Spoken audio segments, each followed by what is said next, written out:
Good morning students.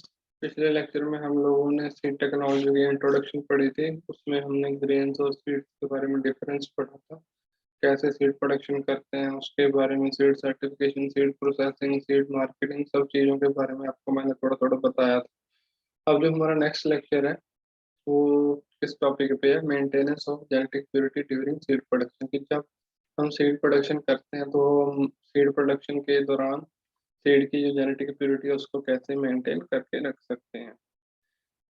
So first कुछ methods हैं जो कि एक साइंटिस्ट था हॉर्न, उसने सुजेस्ट किए थे 1953 में कि ये जो मेथड है इसके द्वारा हम अपनी जेनेटिक प्योरिटी को, सीड की जेनेटिक प्योरिटी को मेंटेन करके रख सकते हैं। सो उसमें फर्स्ट पॉइंट है use of approved seed in seed multiplication. मतलब हम जब सीड मल्टीप्लिकेशन या सीड प्रोडक्शन करते हैं तो हमें अप्रूव्ड सीड का जो है कलेक्शन लेके फील्ड में लगाना चाहिए। ऐसे नहीं कोई भी नॉर्मल सीड पड़ा हो घर में तो उसको हम सीड प्रोडक्शन के लिए यूज कर सकते हैं। ऐसा नहीं है कि प्रॉपर सीड या तो सीड सर्टिफिकेशन एजेंसी के द्वारा अप्रूव किया गया हो, प्रॉपर किसी क्लास में से हो वो। ऐसा नहीं है कि कोई भी सीड उठा के आप उसका सीड मल्टीप्लिकेशन कर दो।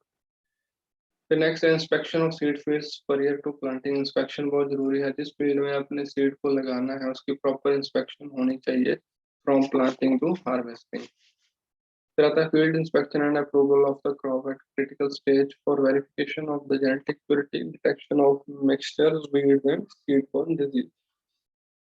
जो हमारी क्रॉप की स्टेजेस होती हैं, चाहे वो बूटिंग स्टेज या फ्रूटिंग स्टेज या मिल्किंग स्टेज या फ्लावरिंग स्टेज या प्रॉपर उसके हर एक स्टेज पे उसका जो प्रॉपर वेरिफिकेशन या उसकी ताकि हमें पता चल सके कि जेनेटिक प्योरिटी कितनी है, या उसमें किसी मिक्सचर तो नहीं हो रहा किसी और क्रॉप के सीड का, या कोई वीड तो नहीं है, या उसमें कोई सीड बॉर्न डिजीज तो नहीं है, तो हमें पता चल सके। फिर नेक्स्ट आता है sampling and ceiling of clean lots. जो लॉट्स होते हैं जिसमें हमने जिससे हम सैंपल लेते हैं, जब जिसको हमने सीलिंग करनी है वो प्रॉपर क्लीन होना चाहिए। चेक कर लेना चाहिए कि उस लॉट में कोई और कंकर वगैरह तो नहीं पड़े या किसी और क्रॉप का सीड तो नहीं पड़ा। फिर नेक्स्ट फिफ्थ मेथड है growing of sample with authentic stocks and grow out test. Grow out test means अलग अलग फील्ड में अलग अलग क्लाइमेट के अंदर उसको लगा के देखना चाहिए कि कहाँ वो ज्यादा सर्वाइव कर पा रहा है। फिर नेक्स्ट दो साइंटिस्ट थे जिन्होंने अपने अलग मेथड दिए थे टू में for maintain genetic purity, Hartmann and Kester. किस ईयर में दिए थे उन्होंने? 1968। उसमें उन्होंने बताया था कि फर्स्ट है providing isolation to prevent cross fertilisation और मैकेनिकल मिक्सचर।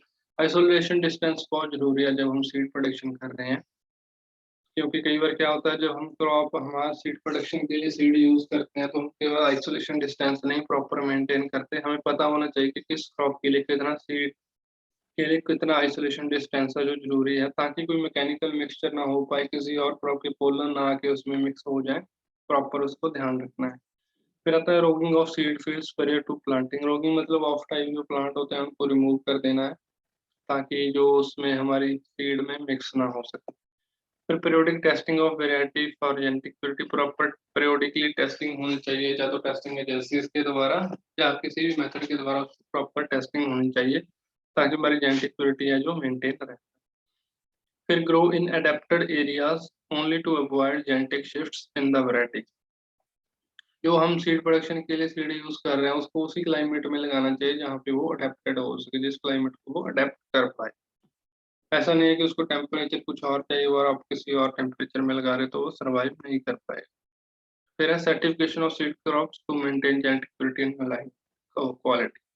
सर्टिफिकेशन बहुत ज़्यादा जरूरी है, इंपॉर्टेंट रोल प्ले करता है सीड प्रोडक्शन के दौरान, क्योंकि अगर सर्टिफिकेशन नहीं होगा तो उसको सीड को सर्टिफाइड नहीं माना जाएगा। अगर सर्टिफाइड नहीं माना जाएगा तो एज अ वैरायटी वो लॉन्च नहीं हो पाएगी। तो प्रॉपर सर्टिफिकेशन उसका जरूरी है, इंस्पेक्शन और सर्टिफिकेशन। फिर लास्ट में आता है अडॉप्टिंग जनरेशन सिस्टम भी अडॉप्ट करना चाहिए। फिर उसके बाद है safe guards for maintaining of genetic purity. कुछ सेफ गार्ड्स हैं जिसके द्वारा हम अपने जेनेटिक प्योरिटी को सेफ रख सकते हैं या मेंटेन रख सकते हैं। फर्स्ट है control of seed source, proceeding crop requirement, isolation distance, roguing of seed feed, certification and grow out test. Control of seed source में क्या है? The seed used should be appropriate class from the approved source from raising a seed. मतलब हमने first point में भी पढ़ा था, जैसे देखो ये हमने पॉइंट था use of approved seed in seed multiplication. मतलब जो हम सीड सोर्स ले रहे हैं वो प्रॉपर किसी अप्रूव्ड सोर्स से होना चाहिए या प्रॉपर किसी क्लास में, क्लासेस ऑफ सीड्स मैंने आपको पढ़ाई थी, न्यूक्लियस, ब्रीडर्स, फाउंडेशन और सर्टिफाइड, या तो प्रॉपर किसी क्लास का सीड होना चाहिए या फिर कोई अप्रूव्ड सोर्स या किसी एजेंसी के द्वारा वो लेना चाहिए हमें सोर्स। ये इन्होंने अलग अलग क्लासेस दी हुई हैं, nuclear seed, breeder seed, foundation seed और सर्टिफाइड सीड। न्यूक्लियर सीड होता है इसकी सबसे ज्यादा हाईएस्ट जेनेटिक प्योरिटी होती है, ब्रीडर सीड की भी 100% जेनेटिक प्योरिटी होती है। इसका जो टैग कलर होता है वो गोल्डन येलो होता है। और जो नेक्स्ट फाउंडेशन सीड है इसकी जो जेनेटिक प्योरिटी होता है 98% होती है और इसका टैग होता है वो व्हाइट इन कलर होता है। फिर proceeding crop requirement, this has been fixed to avoid contamination through planted plant and also the soil borne disease। Crop requirement कैसे प्रोसीड की जाती है, क्यों की जाती है, ताकि उसको हम रिक्वायरमेंट को प्रोसीडिंग करके उसके जो कंटेमिनेशन से उसको बचा सके, चाहे तो वो किसी प्लांटियर प्लांट्स के थ्रू हो रहा है या किसी डिजीज के थ्रू हो रहा है, सॉइल बोर्न डिजीज, उसको हम अपने सीड को बचा सकें।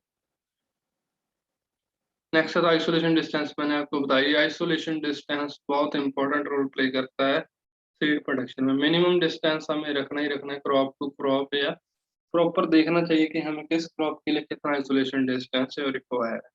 क्या लिखा उन्होंने, isolation is required to avoid natural crossing, जो मैंने आपको पहले बताया था कि पोलन किसी और क्रॉप का आपके उस क्रॉप में जिसमें आप सीड प्रोडक्शन कर रहे हो उसमें आ रहे हैं, विद अनडिजायरेबल टाइप्स, वो अनडिजायरेबल प्लांट्स भी हो सकते हैं या कोई ऑफ टाइप प्लांट्स भी हो सकते हैं फील्ड में होता है। Mechanical mixture at the time of sowing, कोई मैकेनिकल मिक्सचर नहीं होना चाहिए जब हम सोइंग करते हैं सीड को, प्रॉपर चेक करो कि उसमें कुछ स्टबल बबल्स वगैरह तो नहीं पड़े हैं। थ्रेशिंग के टाइम फ्लोर वगैरह चेक करना चाहिए हमें, फ्लोर हमारा साफ होना चाहिए तभी मिक्स हो सकता है। Contamination due to seed borne disease from nearby, किसी साथ वाले फील्ड में से आप के सीड बॉर्न डिजीज आ सकती है आपके सीड में, तो प्रॉपर आइसोलेशन डिस्टेंस अगर आप मेंटेन रखोगे तो ये सारी चीजों से आप प्रोटेक्शन कर पाओगे।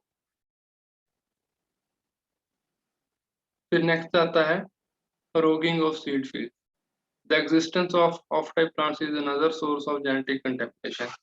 अगर आपके वही सीड वाले फील्ड में जब हाँ जहाँ आप सीड प्रोडक्शन या मल्टीप्लिकेशन कर रहे हो वहाँ पे कोई और ऑफ टाइप प्लांट्स पड़ा है तो उसका भी जो एक कारण बन जाता है जेनेटिक कंटेमिनेशन का।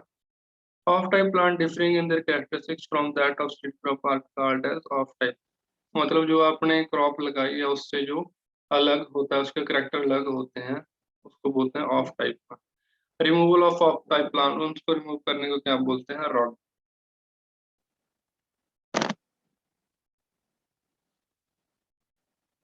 The main source of type plant source हैं जैसे aggregation of plant from certain mutation से आ सकते हैं, ब्लंटियर प्लांट्स फ्रॉम प्रीवियर का जो हमारी पिछली क्रॉप है उसके कई बार पड़े रह जाते हैं, एक्सीडेंटली प्लांटेड सीड फ्रॉम, कई बार हम चेक नहीं करते अच्छे से किसी और वैरायटी का सीड भी साथ में सोइंग कर देते हैं, या फिर disease plant, of type plant, कई बार डिजीज प्लांट भी होते हैं उनको भी आप रिमूव कर सकते हो।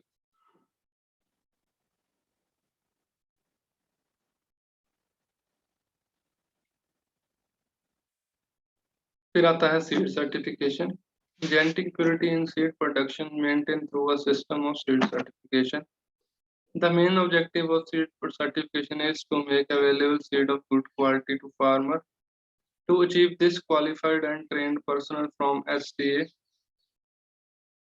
carry out field inspection at appropriate stages of crop growth. They also make seed inspection by drying samples from seed lots. After processing, the SCA verifies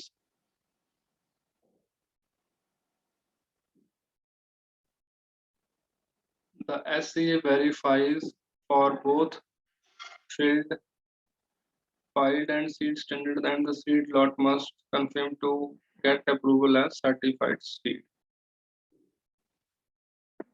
seed certification मैंने आपको पहले भी बताया कि सीड सर्टिफिकेशन है जो बहुत इंपॉर्टेंट रोल प्ले करता है जब हम सीड प्रोडक्शन करते हैं। विदाउट सीड सर्टिफिकेशन आप एज अ वैरायटी उसको लॉन्च नहीं कर सकते, ठीक है।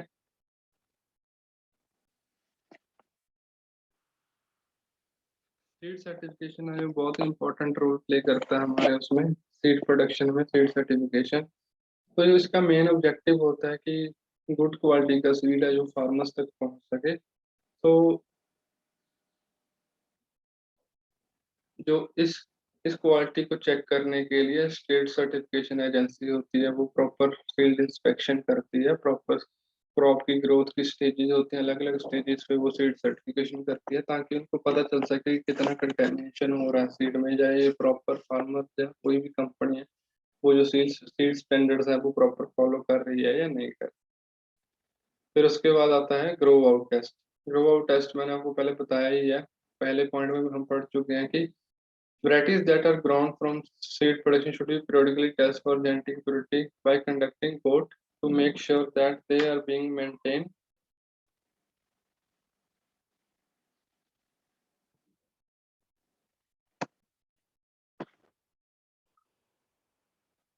ग्रो टेस्ट क्या होता है कि जब हम कोई सीड प्रोडक्शन के लिए वैरायटी वगैरह या सीड वगैरह लगाते हैं तो हमें उसका क्या प्रॉपर ग्रो आउट टेस्ट करना चाहिए। ज़्यादातर ये जरूरी होता है हाइब्रिड्स जब हम प्रोड्यूस करते हैं, चाहे मैनुअल इनवेस्कुलेशन हो, पॉलिनेशन हो, उसकी प्योरिटी टेस्ट करने के लिए ये हाइब्रिड सीड प्रोडक्शन में टेस्ट किया जाता है कि अलग अलग इसको फील्ड में लगा के देखा जाता है, प्रॉपर टेस्ट किया जाता है, फिर देखा जाता है कि कहाँ पे किस एरिया में ये अडेप्ट हो रही है, तो फिर उसके बाद जो सीड प्रोडक्शन का प्रोसीजर स्टार्ट किया जाता है। ये था आपका मेंटेनेंस ऑफ जेनेटिक प्योरिटी, कैसे हम जेनेटिक प्योरिटी को मेंटेन कर सकते हैं। जो फर्स्ट साइंटिस्ट था हॉर्न, उसने अपने अलग मेथड बताए थे, 5 मेथड। फिर उसके बाद 2 साइंटिस्ट और थे, हार्टमैन एंड कैस्टर, उन्होंने अपने अलग मेथड्स बताए कि कैसे हम जेनेटिक प्योरिटी को मेंटेन करके रख सकते हैं। फिर कुछ सेफ गार्ड्स थे जिसके द्वारा हम जेनेटिक प्योरिटी को मेंटेन या सेफ रख सकते हैं, ठीक है। उसके बाद जो आता है वो आता है सीड क्वालिटी। सीड क्वालिटी क्या होती है, कैसे हम सीड क्वालिटी को है जो प्रॉपरली मेंटेन करके रख सकते हैं, या हमारा गुड क्वालिटी का जो सीड होता है उसमें कौन कौन सी चीजें होती हैं किसको हम गुड क्वालिटी का सीड मान सकते हैं, ठीक है।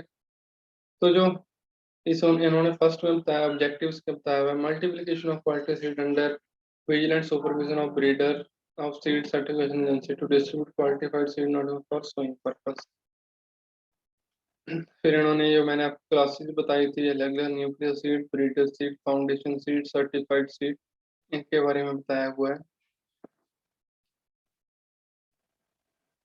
देखो न्यूक्लियर सीड होता है जो 100% जेनेटिक प्योर सीड होता है with physical purity under the direction और supervision of concern plant breeder. ये प्लांट ब्रीडर के द्वारा जो किया जाता है प्रॉपर 100% जेनेटिक प्योर होता है। उसके बाद जो ब्रीडर सीड आता है, एक प्रोजेनी होती है न्यूक्लियर सीड की, जब हम मल्टीप्लाई करते हैं आगे फॉर लार्ज एरिया के लिए under supervision of plant breeder और बायोकमेटिक, it provides 100% physical and genetic pure seed for protection of foundation class.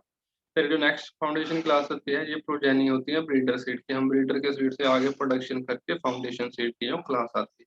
फिर फाउंडेशन सीड के बाद क्या होता है, सर्टिफाइड सीड आता है जो कि फार्मर्स तक पहुंचता है।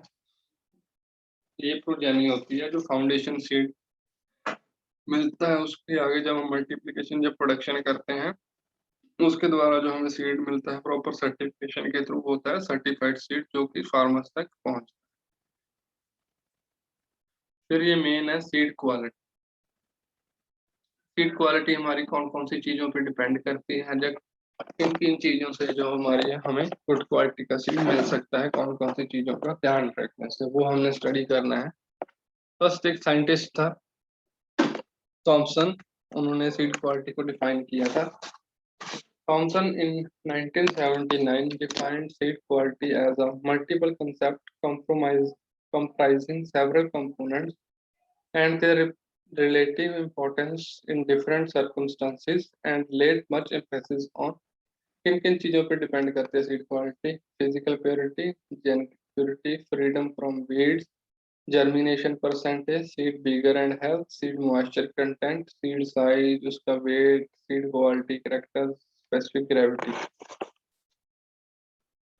मतलब एक गुड क्वालिटी जो सीड होता है इसमें ये फॉलोइंग कैरेक्टर्स होने चाहिए। अब हम एक एक कैरेक्टर्स को पढ़ लेते हैं। फर्स्ट है जो हमारा है वो है improved variety. It should be superior to the existing variety. The yield should be higher by 20 to 25% than the existing variety, or it should have some desirable attributes like disease resistance, drought resistance, salt tolerance with good yield potential. जो हमारी good quality की variety होती है या improved variety होती है, वो जो एग्जिस्टिंग वैरायटी हमारे यहाँ चल रही है उससे ज़्यादा सुपेरियर होता है। उसकी जो यील्ड होती है वो भी 20 से 25% ज़्यादा होती है जो हमारी एग्जिस्टिंग वैरायटी है। और उसमें कुछ हम अलग कैरेक्टर्स होते हैं जैसे कि डिजीज से रेजिस्टेंस होती है, वो ड्राउट रेजिस्टेंस होती है, साल्ट टॉलरेंस होती है, और उसकी जो यील्ड होती है वो गुड होती है। एक तो करेक्टर ये हो गया। नेक्स्ट आता है जेनेटिक प्योरिटी। ये मैंने आपको पहले बताया, ये जेनेटिक प्योरिटी होना जरूरी है। The seeds should be the seed should be true to type. The seed should possesses all the genetic quality characters which the breeder has placed in the variety. Genetic purity has direct effect on the yield. If there is any deterioration, there would be proportionate decrease in the yield. Deterioration वाला भी हमने topic एक किया था कि जो genetic purity होती है वो किस पे इफेक्ट डालती है, सीधा सीधा यील्ड पे। अगर हमारी जेनेटिक प्योरिटी प्रॉपर मेंटेन करके हमें रखी है तो जो है उसमें जो यील्ड है हमें हायर मिलेगी। अगर किसी तरह से उसमें कोई डेटोरेशन होती है वो उस पर जो सीधा इफेक्ट पड़ता है किस चीज पे पड़ता है, यील्ड पे और क्रॉप की परफॉर्मेंस। फिर नेक्स्ट फिजिकल प्योरिटी भी बहुत जरूरी है। Physical purity of seed lot refers to the physical composition of the seed lots. A seed lot is composed of pure seed, inert matter, broken seed, undersized seed, soil and dust particles, weed seeds, OCS, etc. Higher the content of pure seed, better would be the quality. Pure seed together with germination gives the planting value of seed. Physical purity क्या होती है seed की? होती है physical composition of seed lot. जो हमारा seed lot होता है उसकी फिजिकल कंपोजिशन की हमने देखना है कि जो हमारा सीड लॉट है वो प्योर सीड्स के द्वारा कंपोज किया है, कोई इनर्ट मैटर तो नहीं है, कोई ब्रोकन सीड तो नहीं है, कोई अंडर साइज सीड तो नहीं है, कोई या सॉइल या डस्ट पार्टिकल के वेट्स तो नहीं है। मतलब ये सारी चीजें हमने देखनी है। जितना ज्यादा हमारा प्योर सीड होगा हमारे सीड लॉट में उतनी ही जो क्वालिटी होगी सीड की वो ज्यादा होगी, और जितनी हमारी सीड की क्वालिटी ज्यादा होगी उतनी ही जो उसकी यील्ड इंक्रीज हो जाएगी। फिर नेक्स्ट है seed germination and vigour. Seed germination and vigour, इसमें क्या है? Seed germination refers to the ability of seed when planted under normal sowing condition to give rise a normal seedling. Seed germination क्या होता है कि ability होती है एक सीड की जब हम उसको अंडर नॉर्मल कंडीशन में सोइंग करते हैं ताकि वो हमें नॉर्मल सीडलिंग दे पाए। वो होता है सीड जर्मिनेशन कि हम सीड को लगाया तो देखना है कि कितनी उसमें सीडलिंग आ रही है, कितनी जर्मिनेशन हो रही है। Seed vigor refers to sum total of the all seed attributes that give effective plant stand in the field. Higher germination percent and vigor give adequate plant population and uniform growth, which have profound effect on yield, determine the planting value of the seed. मतलब अगर हमारी seed germination ही अच्छी नहीं होगी, हमें seedling ही नहीं अच्छी मिलेंगी तो हमें यील्ड कहाँ से अच्छी मिलेगी?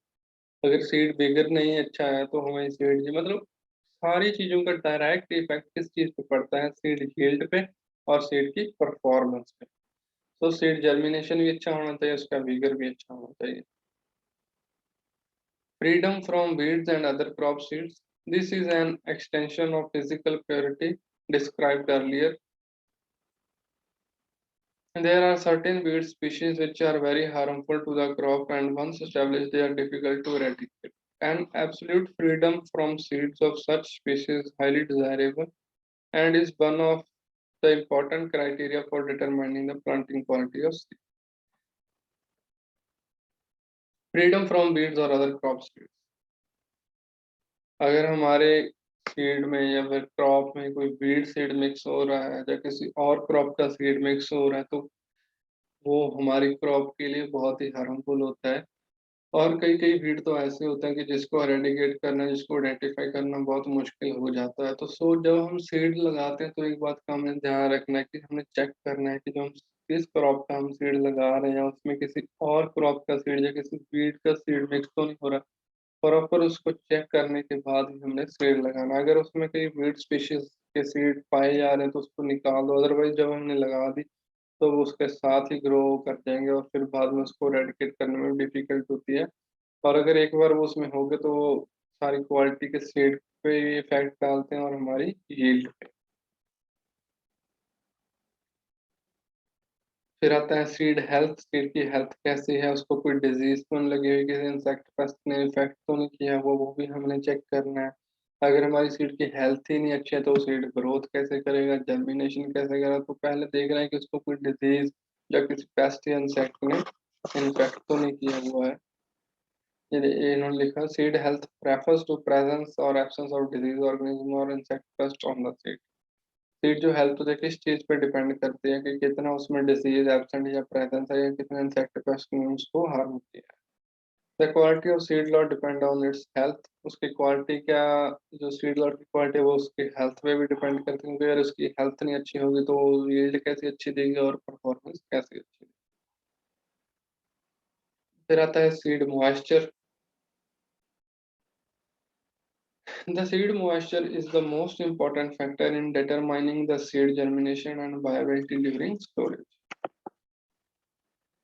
At high seed moisture content, there is high incidence of pest attack and moisture content above 16%. Seed get heated and the viability is lost.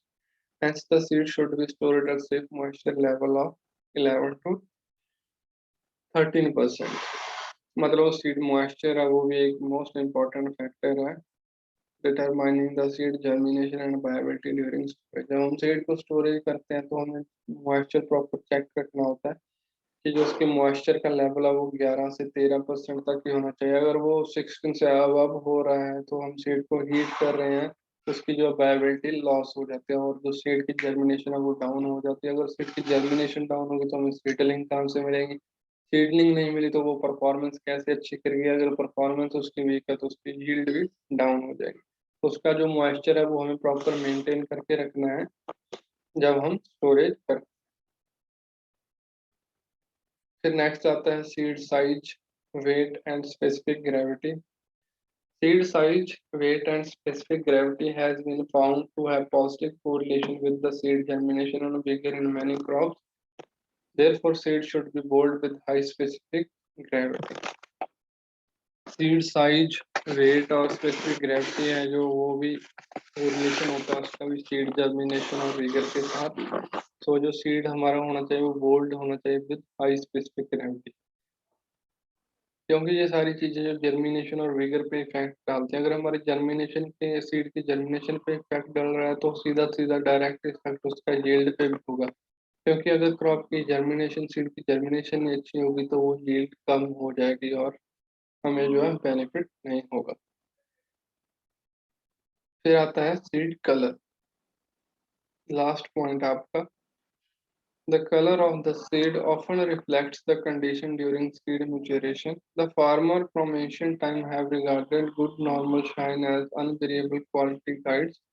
The color and shine deteriorates only when the weather conditions are adverse during maturation and when insect infest the crop or when it is handled badly. The seed lots having high genetic purity, high germination, and with a minimum amount of inert matter, feed seed and crop seed, and free from disease, is said to be high quality. And if it is lacking of this, it should be as a low quality. मतलब जो seed का colour है वो कब reflect होता है, seed जब mature हो रहता है। जो एशियंट टाइम के जो फार्मर्स होते थे वो क्या करते थे, good normal shine in unvariable quality guide, ठीक है। The colour and shine deteriorates only, जो उसका कलर होता है और उसकी जो शाइन होती है सीड की वो कब खराब होते हैं, जब उसकी जो वेदर कंडीशन है वो एडवर्स होती है, जब वो मेच्योर हो रही है कि उसको वेदर कंडीशन कोई और चाहिए कि बारिश पड़ गई, ज्यादा ठंडी होगी, ज्यादा गर्मी होगी। अगर ऐसा कोई उसमें चेंजेस आता है वेदर कंडीशन में या फिर इंसेक्ट इन्फेस्ट कर रहे हैं हमारी क्रॉप को, जहाँ हमने उसको हैंडल नहीं अच्छी तरह से किया है हमारी सीड क्रॉप को, तो वो क्या होता है उसका सीड कलर जो शाइन है उसकी डेटोरेट हो जाती है। और एक उन्होंने बताया कि सीड लॉट्स हैविंग अगर तो सीड लॉट जो हमारा है उसकी जेनेटिक प्योरिटी हाई है, हाई जर्मिनेशन परसेंटेज है, उसमें नट मैटर कम है, वीट सीड नहीं है, अदर क्रॉप सीड नहीं है और वो डिजीज से फ्री, उसको हम बोल सकते हैं हाई क्वालिटी सीड।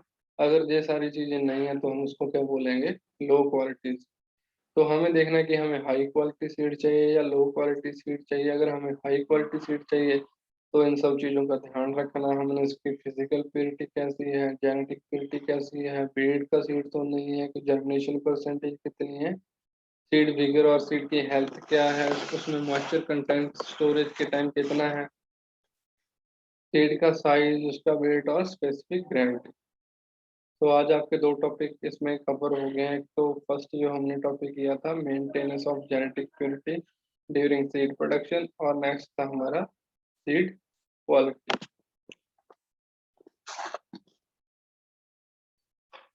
ये प्रॉपर आपने, ये दो जैसे साइंटिस्ट थे इसमें मेंटेनेंस ऑफ जेनेटिक प्योरिटी में, हॉर्न ने अलग मेथड दिए थे, हार्टमैन और कैस्टर ने अलग पॉइंट दिए थे। कई बार आपको ऑब्जेक्टिव टाइप क्वेश्चन में भी आप एग्जाम देते तो उसमें भी पूछ लेते हैं कि जो हॉर्न था उसने क्या किया था, तो आप बोल सकते हैं कि उसने जेनेटिक प्योरिटी मेंटेन रखने के लिए कुछ मेथड दिए थे। ठीक है।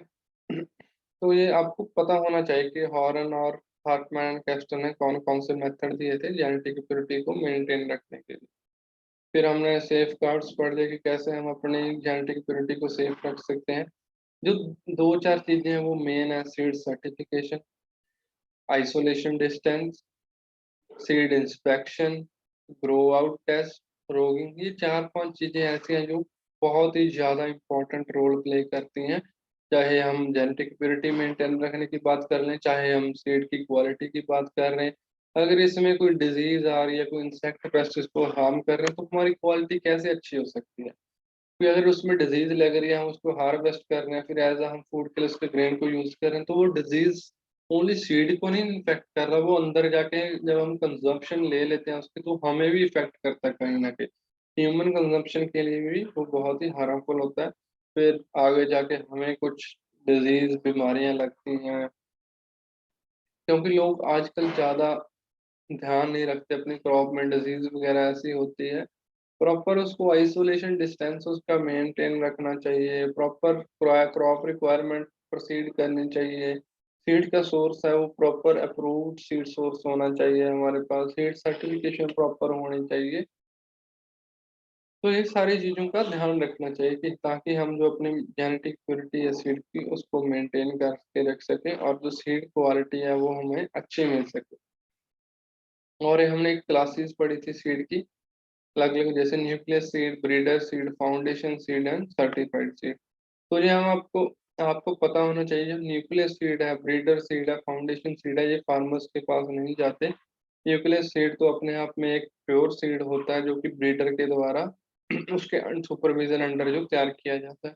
उसके बाद फिर उसकी आगे मल्टीप्लिकेशन करके जब हम न्यूक्लियस सीड हमने ग्रो मतलब कर लिया, प्रोड्यूस कर लिया, उसके बाद जब हम उसकी प्रोडक्शन करते हैं फिर जनरेशन सिस्टम वाइज, तो उसके बाद जो उस ब्रीडर सीड की मल्टीप्लिकेशन करते हैं, तो ये क्या हो गया, न्यूक्लियस सीड, ब्रीडर सीड है जो न्यूक्लियस सीड की प्रोजेनी हो जाती है, क्योंकि उसके सीड द्वारा मल्टीप्लिकेशन करके उन्होंने ब्रीडर सीड बनाया। ये भी जो किसके सुपरविजन अंडर होता है, प्लांट ब्रीडर या किसी कमेटी के, वो स्टेट सर्टिफिकेशन एजेंसी भी हो सकती है, स्टेट सीड कॉर्पोरेशन भी हो सकती है, कोई भी कमेटी हो सकती है वो। जो न्यूक्लियस सीड होता है वो प्रॉपर 100% जेनेटिक प्योर सीड होता है, और जो ब्रीडर सीड होता है इसकी भी प्योरिटी होती है 100% होती है।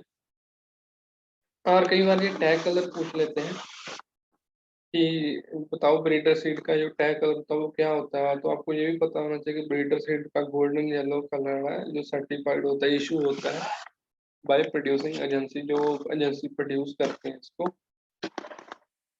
फिर नेक्स्ट आता है फाउंडेशन सीड। जब हम ब्रीडर सीड हमने प्रोड्यूस कर लिया, उसकी मल्टीप्लिकेशन करेंगे, उसके बाद कौन सा सीड प्रोड्यूस होता है, फिर फाउंडेशन सीड, जिसको कौन हैंडल करता है, seed producing agency in public and private sector. Public and private sector की जो कंपनीज होती हैं, जो सीड प्रोड्यूसिंग एजेंसीज होती हैं, वो इसको हैंडल करती हैं। इसके सुपरविजन के अंडर सीड सर्टिफिकेशन एजेंसी। ये नहीं कि है वो सीड सर्टिफिकेशन प्रोसीजर फॉलो नहीं करते हैं, उनको भी proper seed certification procedure follow करने पड़ते हैं और इंस्पेक्शन करवानी पड़ती है, तभी जाके फिर वो एज अ वैरायटी को रिलीज करते हैं।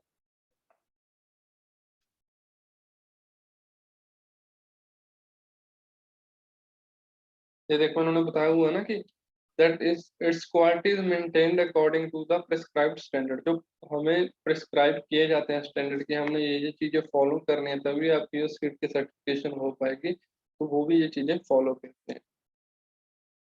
जो सीट सर्टिफिकेशन एजेंसी होती है फाउंडेशन सीट को कौन सा कलर जो टैग कलर इशू करते हैं वो है व्हाइट कलर। फिर आता है सर्टिफाइड सीड। जब हम फाउंडेशन सीड की आगे मल्टीप्लिकेशन जब प्रोडक्शन करते हैं उसके बाद जो प्रोड्यूस होता है वो होता है certified. So progeny of foundation seed is known as foundation seed. ये भी किसके सुपरविजन अंडर होती है? सर्टिफाइड सीड सर्टिफिकेशन एजेंसी, ताकि उसकी सीड क्वालिटी को मेंटेन रख सके। जो सीड सर्टिफिकेशन एजेंसी है इसको कौन सा कलर इशू करती है? Blue colour. तो हमें new breeder seed, foundation seed और सर्टिफाइड सीड के टैग कलर पता होना चाहिए। कई बार ऑब्जेक्टिव टाइप क्वेश्चन में पूछ लेते हैं कि tag colour of foundation seed, breeder seed या फिर सर्टिफाइड सीड। और हमें ये भी पता होना चाहिए किस सीड की कितनी प्योरिटी है। सर्टिफाइड सीड होता है जो 98% प्योर होता है,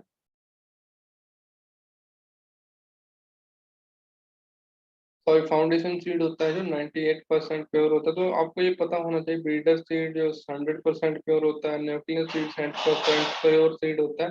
ये आपको एज इट इज पता होना चाहिए कि कौन सा सीड है, ये उसमें कितनी जेनेटिक प्योरिटी होती है। ठीक है बच्चे, तो ये था आज का आपका टॉपिक। जो नेक्स्ट टॉपिक है वो हम नेक्स्ट लेक्चर में करेंगे कि maintenance of nucleus seed of pre release और न्यू रिलीज वैरायटीज। कैसे हम न्यूक्लियस सीड को मेंटेन करके रखते हैं जब हम न्यू रिलीज करते हैं वैरायटी, तो वो हम नेक्स्ट लेक्चर में स्टडी करेंगे। Maintenance of nucleus seed, breeder seed in self and cross pollinated crops. ये अलग अलग सीड जैसे न्यूक्लियस सीड, ब्रीडर सीड की हमने बात की थी, उसको कैसे मेंटेन करते हैं, चाहे वो सेल्फ पॉलिनेटेड क्रॉप्स में हो चाहे क्रॉस पॉलिनेटेड क्रॉप्स में, तो वो हम नेक्स्ट लेक्चर में स्टडी करेंगे। आज के लिए इतना काफी है। अगर किसी को कोई प्रॉब्लम है तो मुझे पूछ लेना, ठीक है, किसी भी का। ओके बच्चे, थैंक यू।